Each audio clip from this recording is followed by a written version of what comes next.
Grammar is a thing that many teachers worry about a whole lot. Am I teaching too much grammar, too little grammar? Have I got the present perfect right? Does it matter?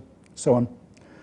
One of the worries that teachers may have in their minds is simply, am I doing too much grammar or not enough? And one does find around the world places where people seem to do much too much grammar and places where people don't seem to be doing what I would regard as enough. Let's look at what goes on when people are teaching too much or too little. Why do people teach too much grammar, those who do? It's quite often non-native speakers. Various reasons are possible, but one reason, it seems to me, is that people are quite good at holding in their heads two contradictory ideas, different parts of their head. A lot of teachers, in one part of their head, they know that they're convinced that their job is to produce people who are very close to native speakers. They've got to make their language very broad and very correct. They correct lots and lots and lots of mistakes, trying to make get their students as close to native speakers as possible. This native speaker target illusion. In another part of their head, they know that's not going to happen. There is tiny time available for teaching a language, hardly any time at all, a few hundred hours in a secondary school course. It's not going to happen. And teachers somehow hold these two ideas together and go on acting as if you could somehow produce people with a native speaker-like command.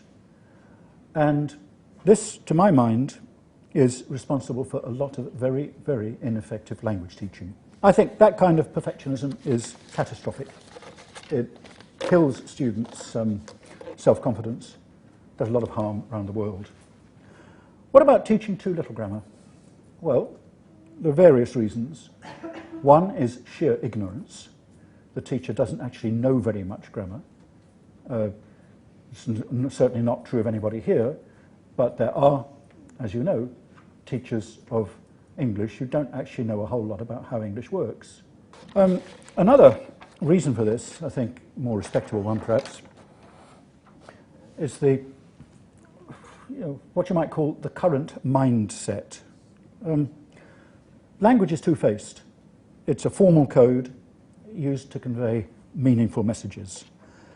And there's this pendulum swing in the history of language teaching and linguistics between form and meaning, control and freedom, imitation and expression, knowledge and skill, learning and using. We swing back from the sort of use end to the form end, backwards and forwards. And where we are now, in my view, is a long way down towards the using language end of the pendulum and away from the teaching forms end. When I was first teaching, we taught language. We taught grammar, vocabulary and pronunciation, did a bit of work on skills, but we were much better at teaching the forms than at getting people to use them. Along came the communicative revolution 30 years ago or so, and it seems to me that we have now swung right down to the end, where we're very good at getting students to use language, maybe not quite so good at focusing on the language that they need to use. We are, I think, at a stage where we're very interested in skills. We're very good at working on skills. Skills are paramount, but this can move towards a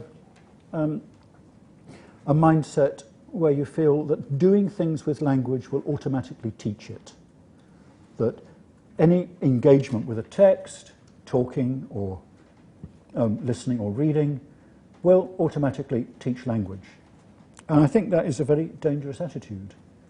The fact is, certainly, we do need to teach some grammar.